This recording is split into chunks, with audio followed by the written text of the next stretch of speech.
আসসালামু আলাইকুম। আশা করি যে যেখানে আছেন আল্লাহর রহমতে সবাই খুব ভালো আছেন। আলহামদুলিল্লাহ আমিও আপনাদের দোয়ায় খুবই ভালো আছি। তো বিকেল বেলা বলতে শেষ পর্যায়ে, কারণ আকাশ অন্ধকার হয়ে আছে এমনিতেই। আজকে কয়েকদিন যাবৎ মেঘাচ্ছন্ন আকাশ, হয়তোবা বৃষ্টি হবে। আসলে বৃষ্টি সেভাবে হয় না। আজকে সকালে একটু গুড়ি গুড়ি ছোট ছোট পড়ছিল ফোঁটা, কিন্তু বৃষ্টির ওভাবে চিহ্ন নাই। আকাশটা, এদিকের আকাশটা দেখেন কীরকম দেখা যায়, মনে হয় যেন লাল লাল আগুন আগুন। আল্লাহর সৃষ্টি কত সুন্দর, তাই না চিন্তা করলে। তো আমি ছাদে আসছি। গতকালকে বিকেলে কিছু ছাদে টমেটো গাছ লাগিয়েছিলাম। এই যে দেখেন এখানে তার অবশিষ্ট এখনও কিছু প্রমাণ আছে। তো এখানে কিছু ছাই আছে, এগুলো চুলোর ছাই। তো আমি এগুলো মাটির সাথে মিশিয়ে নিয়েছিলাম। আর এই যে পাতা দেখেন, এগুলো আমি আসলে গাছ লাগাইয়েছি যে পাত্রে, সেগুলো নিচে দিছি যাতে এগুলো কিছুদিন পরে মাটির সাথে মিশে পচে একেবারে প্রতিদিন পানি পেতে পেতে এমনিতেই পচে যাবে। আর এইখানে দেখেন আমি কিন্তু ভুট্টা মানে পপকর্নের জন্য ভুট্টার বীজ রোপণ করছি। তো ভুট্টার যে দানাগুলো ছিল বাসায়, এই যে দেখা যায় মনে হয়, হ্যাঁ এই যে দানা। তো ভুট্টার দানাগুলো আমি এখানে ফেলে পানি দিছি, তাও যাতে এটা থেকে গাছ হয়। আমি আসলে কখনো ভুট্টা গাছ লাগাইনি, জানি না হবে কিনা।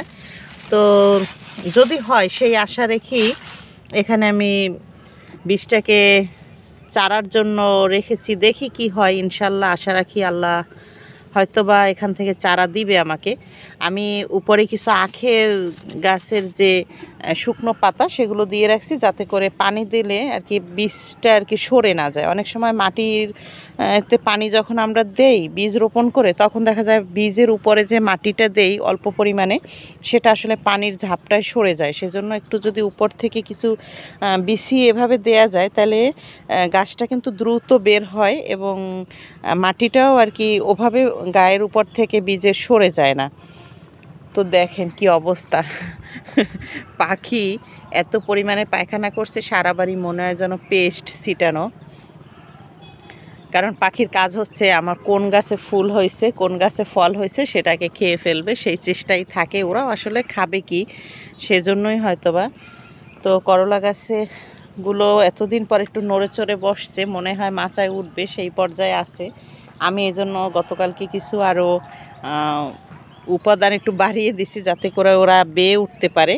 সেজন্য কিছু টুনি দিয়ে দিয়েছি, যেগুলো বাঁশের কঞ্চি। আমার দেখেন এই যে সিম গাছটার কি অবস্থা, একেবারে তিরতির করে বড় হচ্ছে। তারপরও দেখতেছি সেই গাছেও আমার ফুল চলে আসছে, মাশাল্লাহ আলহামদুলিল্লাহ, আল্লাহর কি রহমত।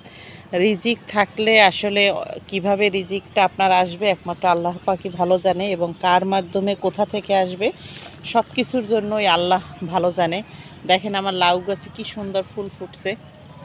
এই যে জানি না লাউটার অবস্থা ভালো দেখা যাচ্ছে না, মনে হয় না লাউটা বাঁচবে। তো গাছের অবস্থাই করুন।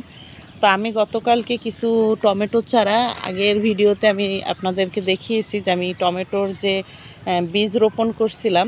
আসলে টমেটোর বীজগুলো আপনারা ইজিলি যারা জানেন তো তারা জানেন, যারা জানেন না তাদের উদ্দেশ্যে বলছি।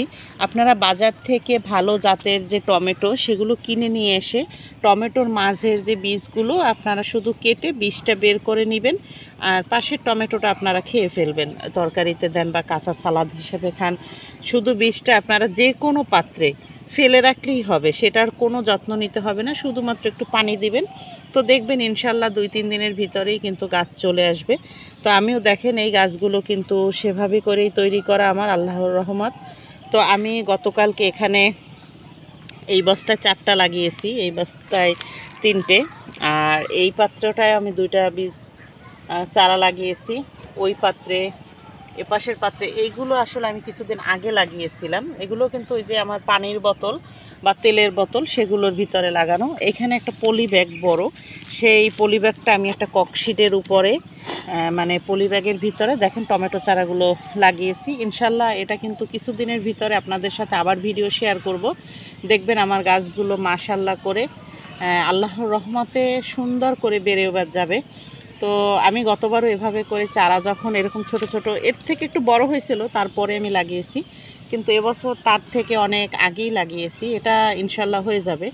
তো আপনারা কিন্তু ইজিলি বাসায় ভালো জাতের টমেটো যদি কিনে এনে সেই টমেটোর বীজ রোপণ করেন, সেখান থেকে যে চারাটা পাবেন সেটা আপনার জন্য পারফেক্ট হবে। কারণ বাজার থেকে কেনা টমেটো চারা টমেটো কখনোই তেমন একটা ভালো হয় না।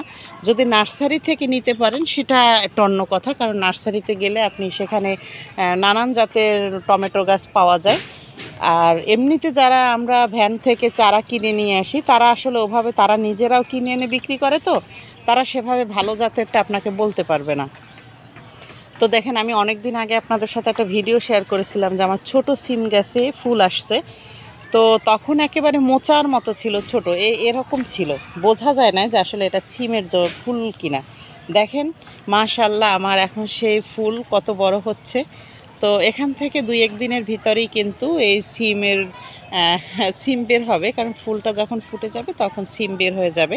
দেখছেন মাশাআল্লাহ, আলহামদুলিল্লাহ আলহামদুলিল্লাহ। আল্লাহ রিজিক যদি দেয় এভাবেই দেয়। কত ছোট গাছটা দেখেন, গাছটা একেবারে ছোট, এই যে চিকন। পাশে আমি আবার একটু ঢেঁড়সের বীজ রোপণ করছিলাম, সে গাছগুলো কিন্তু মাশাআল্লাহ হয়েছে। তো এখান থেকে কিছু গাছ আসলে তুলে ফেলতে হবে, নাহলে এত গাদে গাছ ভালো হয় না। একেবারে গায়ে গায়ে গাছ হলে সে গাছগুলো বাড়ে না। গাছ যদি একটু ফাঁকা ফাঁকা হয় তাহলে সুন্দর হয়। দেখছেন ছোট গাছ একেবারে সীমিত, এই যে ছোট, সেই ছোট গাছে আমার সিম হচ্ছে আলহামদুলিল্লাহ। এপাশের গাছটাও দেখেন, এপাশের গাছটাও কিন্তু অনেক ছোট। এপাশের গাছটাও কিন্তু এই যে ফুল আসছে। তো বিকেলবেলা হলে আসলে আমি বিকেলটা আর সকালটা এটা আমার ছাদেই চলে যায়। এখানে দেখেন পাট শাকগুলো, আমার আগের পাট শাক তো শেষ, এখন আবার কিন্তু মাশাআল্লাহ আমি এই ছোটো গাছ থেকে অলরেডি একদিন শাক খেয়েছি। আর আমার বাচ্চা ডাল দিয়ে পাট শাক রান্না করলে বড় ছেলে শাফিন খুব পছন্দ করে, ওর খুব ফেভারিট যে কোনো শাক, পুঁই শাক, তারপরে পাট শাক, এগুলো যদি ডাল দিয়ে রান্না করে দেয়া হয় তাহলে ও খুব পছন্দ করে খায়। তো আজকে আমি চিন্তা করছি এই সরিষা শাকগুলো তুলে ফেলবো। তো সকালবেলায় আসলে দুপুরে রান্নার জন্য তুলবো করে, কিন্তু শেষে আর তোলা হয়নি। এখন দেখেন মাশাআল্লাহ মাশাআল্লাহ, দেখছেন আমার শাকগুলো কত বড় হয়ে গেছে। এখন এগুলো খাওয়ার জন্য একেবারে পারফেক্ট উপযুক্ত। যদিও বা আমি আরও 2 দিন তুলছি সরিষা শাক, আজকে এই লাস্টবার যখন তুলবো একেবারে শেষ। এরপরে আর সরিষা ফেলবো না। গত বছর আমি কয়েকবার সরিষা ফেলেছি, এবার আর ফেলবো না, এবার এইটাই শেষ পর্যন্ত। দেখছেন কি সুন্দর হয়েছে আলহামদুলিল্লাহ। আসলে নিজের হাতে কোনো সবজি যদি চাষ করা যায় সেটা দেখে মন ভরে যায়। এটা যারা গাছ লাগান তারা বুঝবেন, এই ফিলিংসটা আসলে সবাই বুঝবেন না। আমার এই বেগুন গাছটা আমি একেবারে সব পাতাগুলো পোকায় ধরছিল, তো সব পাতাগুলো আমি ছেটে ফেলেছিলাম। দেখেন তারপর নতুন করে যে কুঁড়ি আসছে সেখান থেকে আবার ফুল আসা শুরু করছে। এই যে প্রত্যেকটা ডগায় ফুল আসছে, এই যে ডগায় ফুল আসছে। যদিও বা এটা গতকালকে একটা বেগুন ছিল, আমি সেটা নিয়ে গেছি, রান্না করছি সেটা গতকালকে। এই যে প্রত্যেকটা ডগায় ফুল আসছে। গাছটা কিন্তু দেখেন ছাই দেয়া, কারণ ছাই দিলে গাছে পোকা আসে না, এই জন্য ছাই দেয়া। এপাশে টমেটো গাছ আছে কিছু, এই যে টমেটো গাছের মাথাটা আমি ভেঙে দিয়েছি, যার জন্য দেখা যায় নতুন করে কুঁড়ি আসছে নিচ থেকে। আর এই কুঁড়িগুলো থেকেই কিন্তু আপনি টমেটো পাবেন। দেখছেন এই টমেটো, হ্যাঁ। তো এই টমেটো গাছ যে বাঁচবে, এই গাছটা বাঁচবে আমি এটা মনেই করি না। একেবারে ছোট অবস্থায় এটা দেখতে মানে মনে হয়েছে এটা বাঁচবে না। এগুলো কিন্তু আমার বীজ থেকে রোপণ করা, এগুলো অনেক আগের। একটা ফ্রিজে টমেটো ছিল গত বছরের আমার, সেটাও আমার নিজের গাছেরই ছিল। সেই গাছের টমেটোটাকে আমি বীজটাকে ফেলেছিলাম, তো সেখান থেকে এই 2টো গাছ হয়েছিল। আরও গাছ হয়েছিল কিন্তু সেগুলো বাঁচে নেই, এই শুধুমাত্র 2টো। তবে টমেটো গাছ কিন্তু আপনার বেশি একটা মরে না, বেশিরভাগই এগুলো ভালো হয়। এই যে দেখেন আমার করলা গাছ, কিন্তু আসলে করলা না, এগুলো কিন্তু উস্তো মাশাল্লাহ। যদি কিছু হয় আপনার গাছে তাহলে এটার কয়েকটা হলে, আমরা যেহেতু ফ্যামিলি ছোট, কারণ আমি আমার ছোট বাচ্চা আর বড় তো দেখা যায় 2 ছেলে নিয়ে আমার পরিবার, কারণ আমার হাজব্যান্ড যেহেতু কাছে থাকে না, এরকম ছোট ছোট যেগুলো আছে, এই যে উস্ত দেখেন, পাতার জন্য আসলে দেখা যায় না। তো এই যে এরকম যদি 5-7টা 10টা উস্ত হয়, তো সেটা আলু দিয়ে কুচিয়ে করে ভাজি করলে কিন্তু হয়ে যায়। তো দেখেন আমি সকালে এখানে এসে বরবটি গাছের ফুল একটা ঢেকে গেছি, এই যে ফুলটা দেখছেন। আমার গাছের কি অবস্থা, গাছে কিছুই নাই, গাছ একেবারে শূন্য, মাচা খালি। কিন্তু আল্লাহ যদি রিজিক দেয় এর ভিতর থেকেই দেয়, আমি কিন্তু সেভাবে করেই রিজিক পাই, আল্লাহর নেয়ামত। এই দেখেন আখ, তো আখ মাশাল্লাহ হয়েছিল, খাওয়ার পরে এখন ওগুলো আছে। এই দেখেন এই সরিষা শাকগুলো কত বড় হয়েছে দেখছেন, মাশাল্লাহ মাশাল্লাহ। দেখছেন সরিষা শাকগুলো আমার, এগুলো বাজারের ব্যাগের ভিতরে লাগানো, এই যে বাজারের ব্যাগ, তার ভিতরে লাগানো। দেখছেন কতগুলো শাক হয়েছে। কালকে মাশাল্লাহ কালকে সকালে এই সরিষা শাকগুলোকে আমি তুলে দুপুরের জন্য ভাজি করব। কালকের দুপুরের মেনু যদি আমি বেঁচে থাকি, তাহলে কালকের দুপুরের মেনু হচ্ছে সরিষা শাক ভাজি। তো দেখুন আমি কিন্তু এখানের এই যে পাতা, আগের গোড়ার পাতাগুলো খেয়ে ফেলছি পাট শাকের, কিন্তু এখন কিন্তু নতুন করে আবার সুন্দরভাবে পাট শাক বের হচ্ছে। এই যে এখানের পাতাগুলোও কিন্তু আমি গোড়ার পাতাগুলো খেয়ে ফেলছি, মাথায় যে পাতাগুলো ছিল এরকম ছোট পাতাগুলো রেখেছিলাম, এই যে এই পাতাটার মতো, সেই পাতা কিন্তু এখন এই বড় হয়ে গেছে, আর এই ছোটোগুলো আবার বের হচ্ছে। আলহামদুলিল্লাহ। আমি আসলে দেখেন বাসা থেকে পানি নিয়ে আসছি, এখানে চাল ধোয়া এবং ডাল ধোয়া পানি আছে, তার সাথে সবজির খোসা আছে।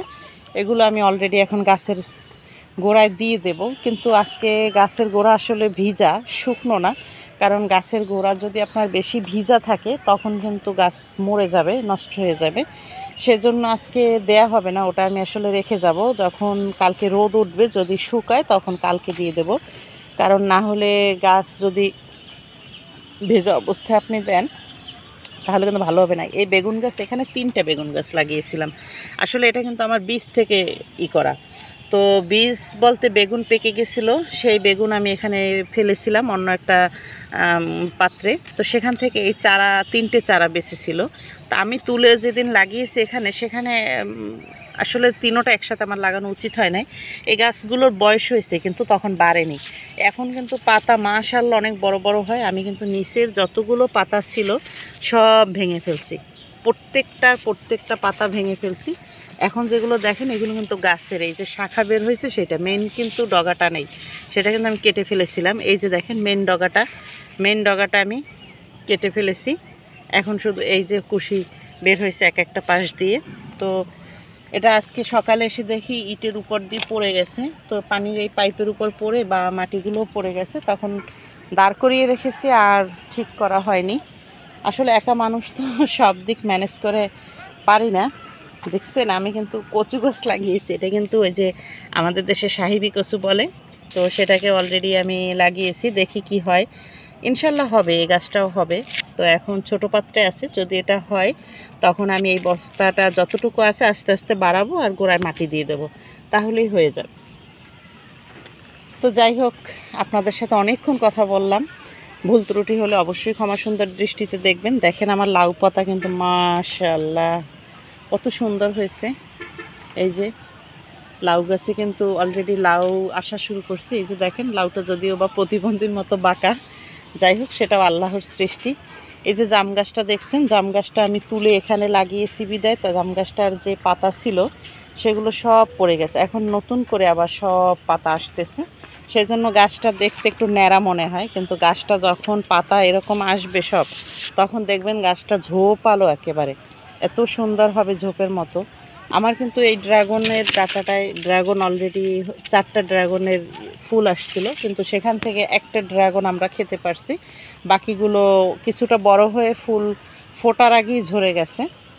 তো যাই হোক, অনেকক্ষণ আপনাদের সাথে কথা বললাম, কালকে ইনশাল্লাহ সরিষা শাক তুলে আপনাদের সাথে শেয়ার করব কতগুলো সরিষা শাক হয়েছে। আজ এ পর্যন্তই। যদি ভিডিওটি ভালো লাগে ভিডিওতে অবশ্যই একটা লাইক দিবেন, কমেন্ট করে আমাকে কোনো প্রকারে যদি উপকারে আসে আমার, বা আমি আসলে নতুন ছাদ বাগান করা, আমি সেভাবে বুঝি না আসলে গাছের জন্য কতটা কি প্রয়োজন বা কিভাবে করলে গাছ ভালো থাকবে, আরও সুন্দর করা যাবে, সেরকম পরামর্শ দিলে আমি খুব খুশি হব, উপকৃত হব। আর যদি বারবার বলছি আমার ভিডিওতে অনেক ভুল ত্রুটি হয়, বাচালের মতো অনেক বকর বকর করি, সেজন্য কেউ কিছু মনে করবেন না, অবশ্যই ক্ষমা সুন্দর দৃষ্টিতে দেখবেন, পাশে থাকবেন, আমার জন্য আমার পরিবারের জন্য দোয়া করবেন। আল্লাহর কাছে দোয়া করি যে যেখানে আছেন আপনারা সবাই খুব ভালো থাকেন। আজ এ পর্যন্তই। আল্লাহ হাফেজ। আসসালামু আলাইকুম।